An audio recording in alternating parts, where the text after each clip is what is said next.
E aí, galerinha, tudo bem? Como é que vocês estão? Gostaram da minha primeira videoaula? Assistiram ao Autoconhecimento no Estudo Dirigido? Pois é. Eu vi alguns comentários aí que tinha muito ruído na primeira videoaula.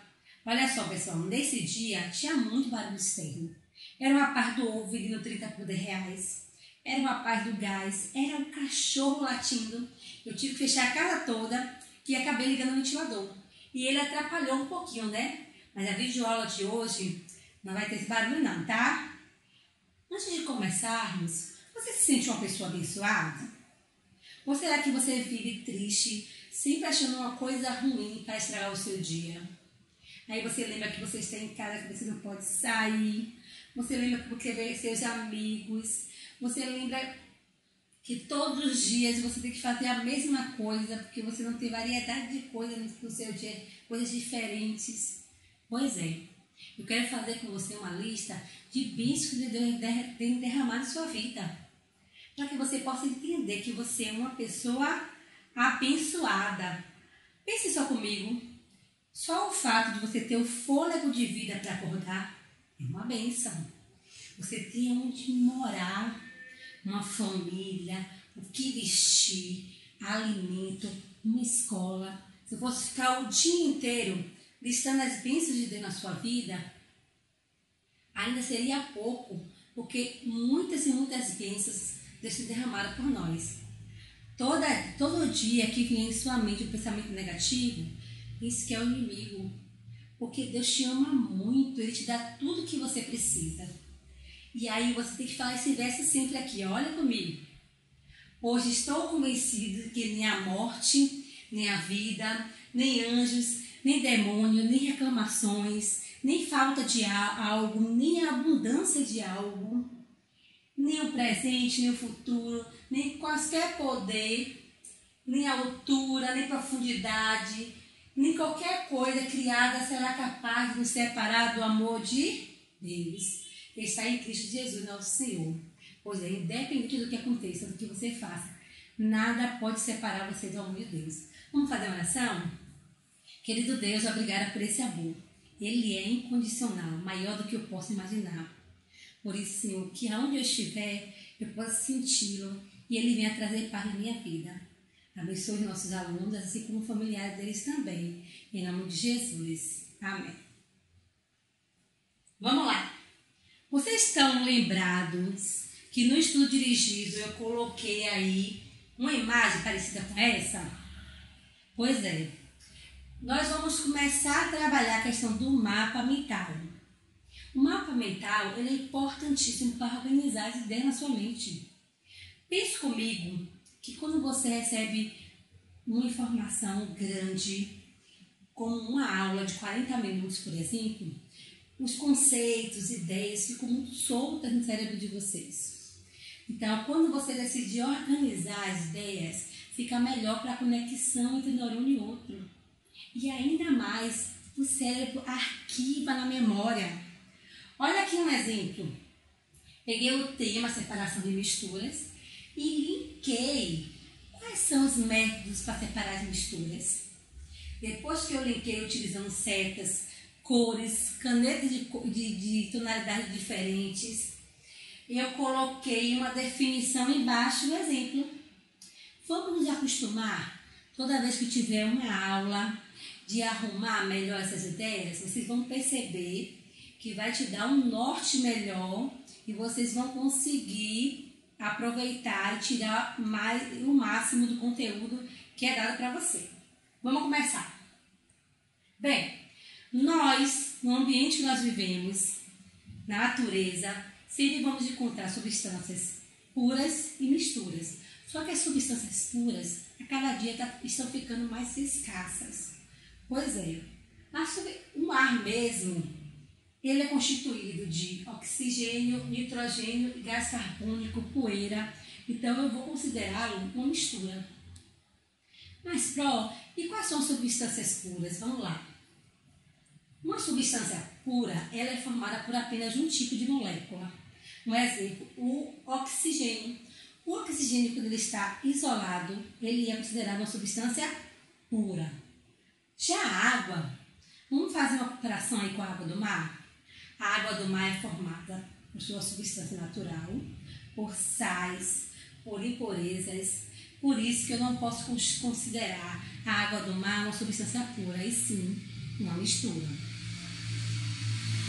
As misturas, elas podem ser homogêneas ou heterogêneas. Sempre você vai lembrar que mistura tem mais de uma substância dentro, tá? Então, quando eu olho para aqui, eu não posso dizer que é só água. Eu posso lembrar que aqui tem água e mais alguma coisa. Posso dar um exemplo para vocês. Aqui tem água e sal.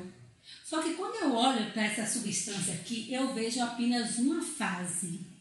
Então, eu chamo isso de substância homogênea. Nesse caso aqui, entre o óleo e a água, você vê duas fases. Você sabe bem que o óleo não se mistura com a água? Pois é, o óleo é uma substância hidrofóbica, hidro de água e fóbica de aversão. Então, o óleo não se mistura com a água. Quando eu olho aqui, eu vejo uma fase distinta, que é o óleo, e a outra fase, que é a água. Mas será, que o sangue é uma substância homogênea ou heterogênea? Quando eu olho para o sangue, eu vejo apenas uma fase, certo? Só que se eu for entender a composição, como vocês viram no ano passado, do 8º ano, que eu sei que vocês estão lembrados, se eu olhar no microscópio a composição, eu vou perceber que o sangue ele é formado de parte líquida e partes sólidas. Então, ao olhar o microscópio, eu percebo que o sangue é uma substância heterogênea. Mas, para que eu venha separar substâncias, eu tenho que usar alguns instrumentos. E esses instrumentos nós encontramos até em nossa casa mesmo. Claro que existem instrumentos para separar misturas que só podem existir em laboratórios. Mas tem muitos que eu uso em casa. Vamos ver exemplos? Quando o papai e a mamãe fazem o café, eles pegam um coador. Qual a função do coador? Separar a parte sólida de parte líquida. Existe o coador de pano e o coador de papel, que é muito utilizado. Por sinal, aquele coador de papel, ele é cheio de pós bem pequenininhos, para que passe o líquido e o sólido fique retido. Tem também a peneira. Quando a mamãe faz um suco, ela utiliza a peneira para separar os resíduos sólidos, né, do suco que você vai consumir. O funil, no funil eu posso separar objetos, algo de tamanhos diferentes. Também eu posso transferir líquidos. E tem o filtro, que ele tem a capacidade de reter substâncias sólidas que ficam na água. Mas, qual o interesse que eu tenho de fazer separação de misturas? Por que as pessoas gostam de separar uma mistura? Tem várias finalidades. Primeiro, para retirar água para obter sal. O sal que chega até sua casa, que nós vamos entender melhor, ele foi retirado da água do mar. A maioria das vezes, quando chega até sua casa, ele é retirado da água do mar. Então, quando eu faço a separação, eu posso obter o sal. Separar poluentes no tratamento de água. Vocês também vão ver que tem um procedimento que nós utilizamos lá na estação de tratamento de água, que faz a retirada de tudo que não serve para que a água seja tratada e chegue até a sua casa. Selecionar o lixo. Com a seleção do lixo, eu estou separando, tirando materiais que estão juntos e selecionando o que serve e o que não serve para aquele ambiente. E tem uma coisa interessante, toda vez que eu separo uma substância, eu não altero a composição dela, eu não transformo-a em uma nova substância. Bem, separação de misturas heterogêneas. Lembra que eu falei no começo que as misturas heterogêneas, quando eu olho, eu vejo mais de uma fase? Pois é, vamos começar. A separação de mistura heterogênea, ela pode ser por decantação. Esse procedimento aí pode acontecer entre sólidos e líquidos ou entre dois líquidos. nada mais é, pessoal, do que esperar, deixar em repouso, para que o que mais denso fique embaixo e o menos denso fique em cima. Olha aqui comigo. Ao jogar água em uma substância sólida, no começo ela fica misturada. Quando você deixa aquele recipiente com o líquido e o sólido em repouso, o que é mais denso desce e o que é menos denso fica em cima. Se eu quiser separar, eu apenas posso pegar esse recipiente, virar aos poucos e vou conseguir colocar do lado a água e deixar no outro recipiente sólido. Também existe esse procedimento feito no laboratório. Eles utilizam um funil de decantação. Novamente, vocês vão perceber que ao colocar logo, acontece uma mistura rápida entre o óleo e a água. Só que como eu já falei que o óleo é uma substância hidrofóbica, ele não se dá bem, ele tem aversão à água, então ele não vai se misturar com a água, vocês vão perceber que o óleo vai ficar em cima porque ele é menos denso e a água vai ficar embaixo. Eu vou abrir essa torneirinha e vou ficar observando para que a água saia e depois eu possa fechar e deixar o óleo por cima. Então, decantação nada mais é do que esperar para que o mais denso fique embaixo e o menos denso fique em cima e eu consiga separar as substâncias. Aqui, só para dar mais um exemplo para vocês, recebi a água barrenta, deixei descansar, ficou bem definido para mim as duas fases aí que são heterogêneas. E aí a parte sólida ficou embaixo, a líquida em cima. Eu vou virar aos poucos para que a areia não venha junto com a água e eu vou conseguir separar. Só um item importante, essa água não vai servir para ser consumida, tá? Apenas para você conseguir separar uma da outra. Vocês sabiam que as estações de tratamento de água utilizam esse método chamado decantação? Pois é. Olha aqui comigo rapidinho. Quando a água é represada, ela chega através de tubos bem grandes até alguns tanques lá na embase, na estação de tratamento. Lá, ela vai receber substâncias e essas substâncias que ela vai receber, esses produtos, são produtos que vão pegar as impurezas, aquelas que são bem pequenininhas, que são com menos densas do que a água, que vão ficar por cima, que não vão conseguir descer. Ao eles colocar essas substâncias que não são solúveis em águas, essa substância vai colar com essa sujeirinha que é bem levezinha. Eles vão fazer girar uma hélice para poder movimentar essa água junto com essa substância coagulante e depois vai para o segundo tanque. Nesse segundo tanque é o tanque que acontece a decantação, quando a parte sólida vai ficar embaixo e a água vai ficar um pouquinho mais limpa em cima. Mas não pense que depois desse tanque a água já vai tratada para sua casa, não. São vários processos até que ela chegue à estação, às caixas d'água aí do bairro e até a sua casa, para que ela fique purificada, tá? Mas um dos processos, uma das camadas, uma das etapas é a decantação. Sifonação. A sifonação nada mais é do que utilizar um cano, colocar recipientes em lugares diferentes, um mais alto e outro mais baixo. Tudo isso para ajudar que a força da gravidade venha empurrar o líquido no recipiente embaixo. Vamos entender primeiro comigo aqui. Digamos que eu coloquei água e óleo. No começo eu vou ter que esperar o processo de decantação. Vocês estão lembrados? Já falei? Vou esperar a água repousar junto com o óleo para que eu consiga visualizar bem as duas camadas. Se eu não quiser usar o funil de decantação, ou se for um sólido e um líquido eu não quiser virar, eu posso usar esse método, que é pegar uma mangueira. Primeiro eu vou pegar o meu recipiente, que eu quero separar, colocar de lugar mais alto. E o recipiente onde eu vou colocar a substância vai ficar mais baixa. Por sucção, eu vou puxar o ar de dentro, porque se o ar estiver dentro da mangueira, a água, o líquido não vai passar de um recipiente para o outro. Quando eu consigo sugar o ar, Se for no caso do óleo, eu coloco a mangueira um pouquinho mais acima do fundo, onde está o óleo. Porque se eu colocar abaixo, eu vou tirar a água, não o óleo. Eu puxo o ar, esse óleo vai junto com a mangueira e eu consigo separá-lo. Nesse processo, eu sempre tenho que ficar do lado. Porque quando eu perceber que a parte da camada de óleo está bem fininha, eu tenho que levantar a minha mangueira para que o ar entre e não venha mais o líquido com ela.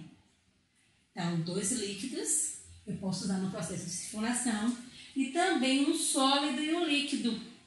O meu procedimento, eu deixo descansar por decantação. Quando eu consigo ver as 2 fases, eu vou pegar a mangueira, colocar o recipiente que eu quero separar um pouquinho mais acima. E ao sugar o ar da mangueira, eu vou conseguir retirar a água. Quando não quiser mais, suspenda a mangueira. Vamos continuar. Separação magnética. Separação magnética, a palavra magnética vai lembrar na sua mente a questão do ímã. E eu quero fazer uma pergunta para vocês. O ímã, ele atrai o quê? Será que você respondeu aí que é um metal? Pois é, tem uma coisa interessante para te dizer. Vocês sabiam que nem todos os metais eles são atraídos pelo ímã? Pois é. Os únicos metais que são atraídos pelo ímã são os ferromagnéticos. Olha aqui exemplos comigo. Ferro, níquel, cobalto, algumas ligas metálicas. Uma outra coisa interessante, as medalhas que tem aí de ganhadores de algum esporte, elas têm 3 modalidades, né? Ouro, prata e cobre. Pois é, nem o ouro, nem a prata, nem o cobre, que são metais, são atraídos pelo ímã. Se você encontrar uma aliança onde você quer feita de ouro, onde você coloca um ímã e ela é atraído, você pode ter certeza que aquele material não é feito por ouro. Porque o ouro, assim como o cobre e o níquel, apesar de fazer o cobre e a prata, apesar de fazer parte do grupo dos metais, são materiais que não são ferromagnéticos. Vamos continuar. Separação magnética, essa separação é feita entre sólidos. Pensa aqui comigo, se eu colocar aqui areia, pó de serra, plástico, e eu colocar embaixo aqui um metal que seja eletromagnético, quando eu colocar o ímã, ele vai atrair esse ferromagnético, que está abaixo desses materiais. Antigamente, existiam locais que colocavam sucatas, plásticos, e existiam escapadores. Eu sei que vocês estão dizendo que não existe, né? Mas as grandes empresas já não estão trabalhando mais com catadores. Primeiro, que aquelas sucatas que estavam ali, que eram ferros, que eram inúteis, que não serviam no dia a dia das pessoas, às vezes estavam enferrujados, e aí os catadores se machucavam. Então surgiu a técnica dos guindastes de eletroímã. O eletroímã, gente, é uma tecnologia que o nome já está dizendo, eletroímã. Ele não é um ímã permanente, ele só vai agir como ímã, atrair os ferros magnéticos, os metais ferromagnéticos, quando ele está ligado à eletricidade. Vamos entender um pouquinho melhor. O guindaste está preso, isso aqui pode ser aço, pode ser o ferro. O ferro e o aço não têm poder de atrair outros metais. Não é um ímã, mas ele está ligado a uma bobina que está ligada à eletricidade. Toda vez que a eletricidade estiver passando por aquela bobina, esse metal como o ferro e o aço, eles vão atrair, vão ser considerados ímãs, mas só quando estão ligados à eletricidade.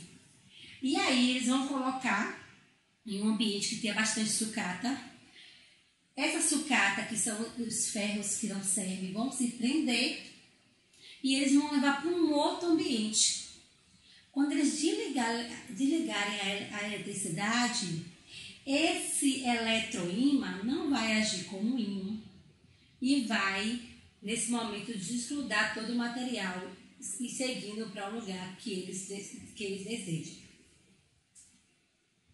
Catação. Catação é um outro método de separação de mistura. Acontece entre sólidos e geralmente é um método onde você usa muito um manual ou até uma pinça para separar. Sabe quando a mamãe disse a você que é para você catar o feijão? Geralmente você vai separar o que é o feijão que vai ser consumido dos materiais que não servem, às vezes vem uma pedra, um milho. Então, esse processo de separar sólidos usando um manual ou uma pinça, eu considero como catação. Existem também os catadores. Pessoal, é um processo muito importante termos catadores na rua. Eu sei que muitas vezes bagunçam todo o lixo que está na nossa porta, né? Infelizmente.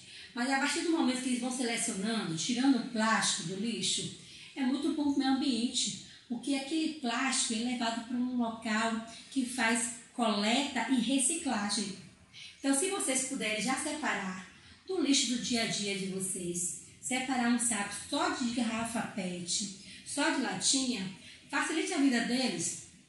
Eles são considerados catadores que vai trazer benefício ao nosso meio ambiente. Ventilação. A ventilação é a separação de dois sólidos de densidade diferente, sendo que um ele é bem mais leve do que o outro. E eu vou utilizar um vento para que o que é bem menos denso, aquele que é bem levinho, ele venha sair junto com o vento. Aí você vai lembrar do amendoim. Quando você vai consumir o amendoim que tem aquela casquinha fininha, que você começa a mexer para desgrudar a casquinha do amendoim, aí você percebe que a casquinha está do lado ali, não está presa no amendoim, mas está do lado. Se você jogar um vento, porque a casquinha ela é bem levinha, é bem menos densa do que o amendoim, ela vai sair junto com o vento. Então eu estou fazendo a separação do amendoim e da casquinha dele, que é bem menos densa do que o próprio material que ficou na vasilha. Levigação. Esse processo é muito usado pelos garimpeiros. Pois é, eu consigo separar sólidos utilizando a água. O que eles fazem? Bacias rasas e eles ficam próximos ao leito dos rios. Eles pegam uma porção de areia do chão e colocam nessas bacias. E eles vão fazendo um movimento com a água. Esse movimento com a água vai fazendo com que o que é menos denso, o que se mistura com a água, como areia e terra, vá saindo com o movimento. No final vai ficar o que é mais denso, pedra e quem sabe um ouro aí para deixar ele feliz. Pois é, esse processo de separação de sólidos utilizando a água é chamado de levigação. Flotação. Olha aí outro processo que eu utilizo, um líquido. Na flotação, eu tenho que usar um líquido intermediário. Um líquido que vai me ajudar a eu perceber que eu estou separando a parte mais densa da menos densa. Digamos que eu tenho aí um frascozinho com areia e serragem, né? O pó de serra. Quando tudo está tudo misturado ali, esse método de jogar um pouquinho de água vai favorecer a separação entre um e outro. Tudo isso porque a terra é mais densa, fica embaixo. O líquido que eu coloquei, a água aí é um líquido intermediário, vai ficar no meio e eu vou conseguir ver bastante a serragem em cima. Então eu chamo isso de flotação. Dissolução fracionada. A dissolução fracionada acontece quando eu tenho dois sólidos e um líquido. Todos os mais sólidos. No caso desse sólido, um deles tem que ser solúvel em água. Não entendeu? Não? Vou explicar. Vou dar um exemplozinho que pode acontecer no dia a dia de vocês aí, no dia que vocês forem acampar. Pois é, digamos que você for para um acampamento e que chegando lá a quantidade de sal era muito pouca. E alguém disse para você, olha, segura essa vasilha com sal. Sal nesse momento pra gente é como ouro. Porque a comida sem sal, gente, é uma comida que não tem gosto nenhum, não é verdade? Então alguém disse assim, a sua função vai ser segurar essa vasilha. Por favor, não vá perder esse sal.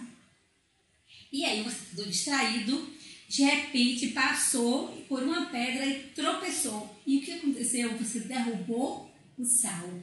E houve aquela mistura de sal com areia, com terra.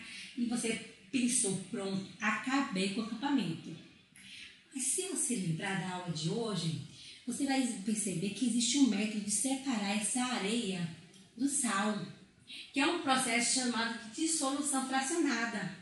Olha comigo, areia e sal estão misturados. Eu tenho dois sólidos, sendo que um é solúvel em água. E qual é o que é solúvel em água? Nesse caso é o sal. Ao colocar água, o sal, por ser solúvel, vai se misturar. Vou pegar um coador. Quando jogo nesse recipiente a água com sal e a terra, o que vai ficar retido nesse coador é a terra. No finalzinho vai estar a água com sal. E aí o que eu devo fazer? Eu devo colocar para ferver, a água vai evaporar e no final vai ficar o sal para ser consumido.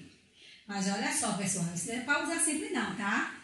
Só numa ocasião como essa que não tem jeito que você vai precisar recuperar esse sal. Vamos lá. Centrifugação. Nada mais é que separar sólidos e líquidos usando um movimento de rotação. Sabe onde é que eu uso bastante a centrifugação? Lá no lugar que se coleta o sangue.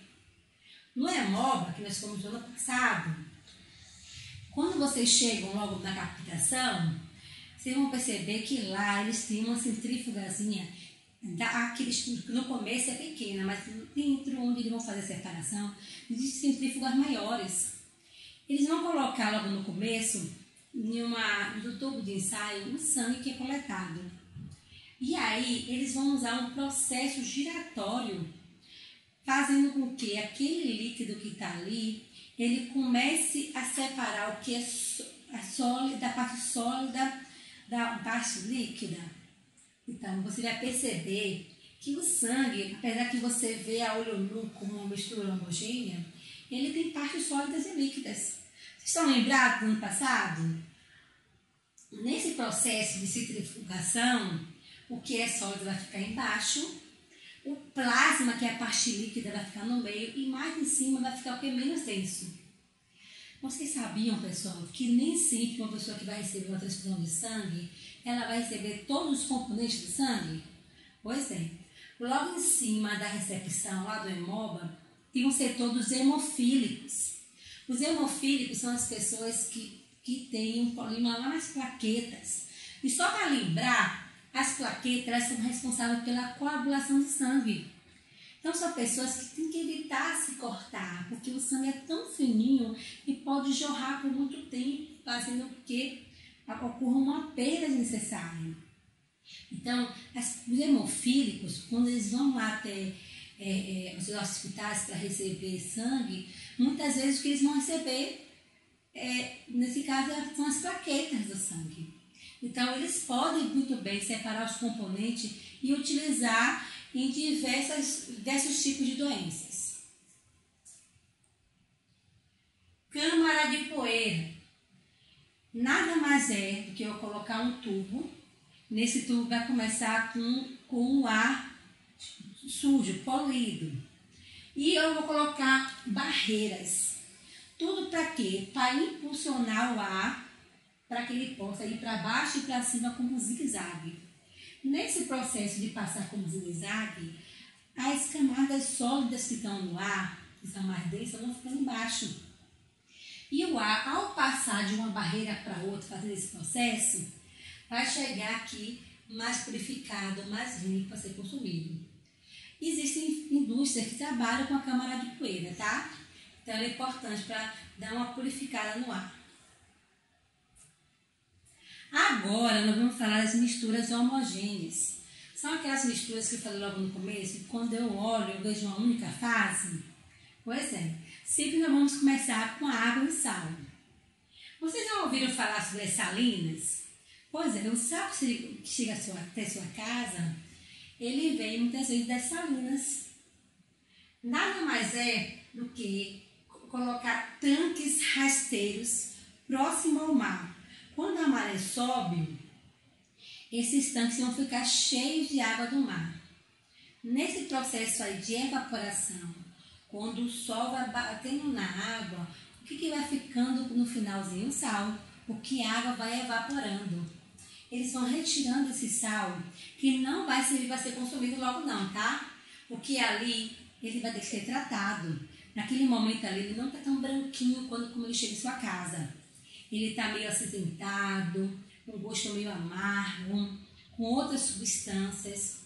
E aí, depois que ele é coletado e vai para as indústrias, eles são colocados produtos químicos, ele é refinado, colocado clarinho para dar uma ideia maior de higiene.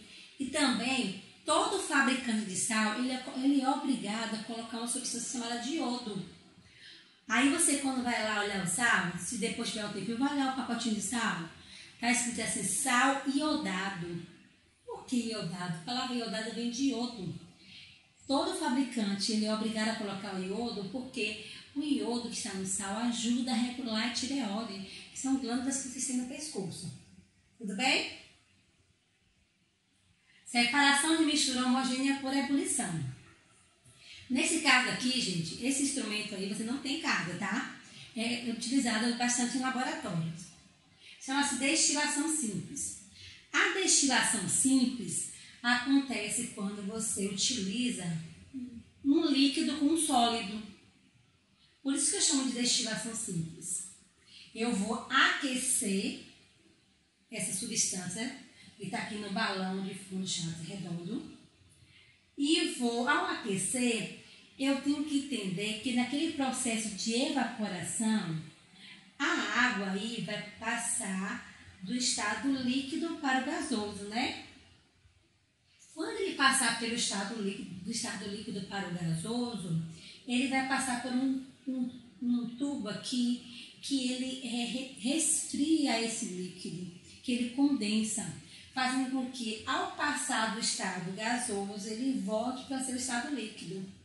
No final de tudo, vai ficar aqui o que eu vou precisar, o que eu separei, que é o sal da água. Eu retiro a água, no final fica o sal. Então, destilação simples é uma utilização que eu uso em laboratório, eu preciso aquecer, eu retiro a água de um sólido. O exemplo é água e sal. Existe também a destilação fracionada. Nesse caso aqui, acontece um processo de ebulição entre líquidos. Mas para eu trabalhar com esses líquidos, eu tenho que saber o momento certo onde ele passa do líquido para o gasoso. Olha aqui comigo. Faz de conta que eu tenho aqui nesse recipiente, eu tenho aqui éter, álcool e água. E eu quero separá-los. Ao perceber que quando o éter chegar a 34 graus, ele vai passar do estado líquido para o gasoso, vai receber um jato frio aqui, vai voltar a ser líquido, eu vou retirá-lo. Claro que esse material aqui tem termômetro e tudo para ver a temperatura correta. Eu retiro o éter e aí vou esperar, porque quando a outra substância, que é o álcool, que ela vai evaporar em seguida, quando a temperatura chegar a 78 graus Celsius, o que vai sair em forma de vapor é o álcool e, por último, a água. Então, eu consigo, pela destilação fracionada, que é a separação dos líquidos, separar em recipientes diferentes. Olha aí um outro exemplo de destilação fracionada. Petróleo. Quando eu olho o petróleo, eu vejo ele com uma mistura homogênea. Mas ao aquecer, eu posso tirar N coisas, como o gás, a gasolina, a querosene, o óleo combustível, tudo isso usando o processo de destilação fracionada. Fusão fracionada. Você está lembrado o que significa a palavra fusão? É a passagem do sólido para o líquido, tudo bem? Pois é, existe um processo que eu consigo separar sólidos. Olha aqui comigo, vou dar um exemplo para vocês, tá?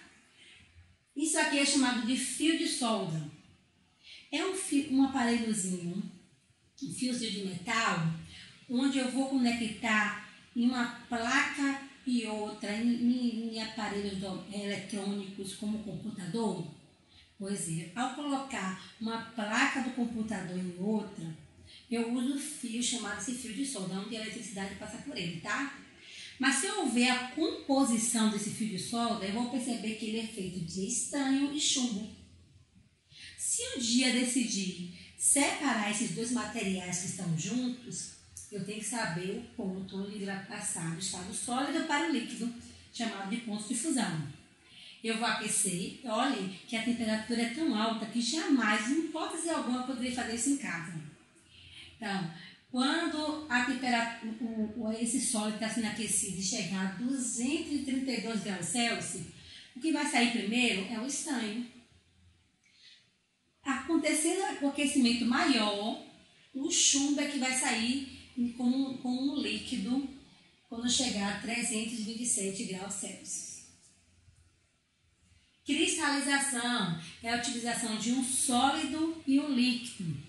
Nada mais é do que eu aquecer, tirar todo o vapor, toda a água e deixar os cristais como um sal embaixo para ser reutilizado. Tudo bem aí, pessoal? Deixa eu lembrar uma coisa para vocês. Vocês podem aproveitar essa ideia aí do mapa mental e começar a organizar essa aula de hoje. Olha aí, volte quantas vezes vocês quiserem, tá? Mas tente fazer esse mapa mental com o que nós falamos. Comece assim, colocando no meio o tema, separação de misturas.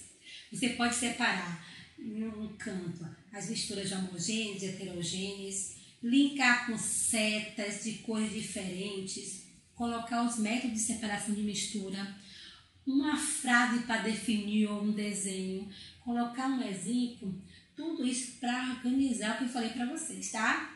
Assistam quantas vezes quiserem e lembrando que o mapa mental é algo que está em você, é individual, não tem que ser igual a outra pessoa. Tenta aí fazer que você vai perceber que você vai conseguir retirar dessa videoaula só que é importante, tá? Beijo e até a próxima videoaula.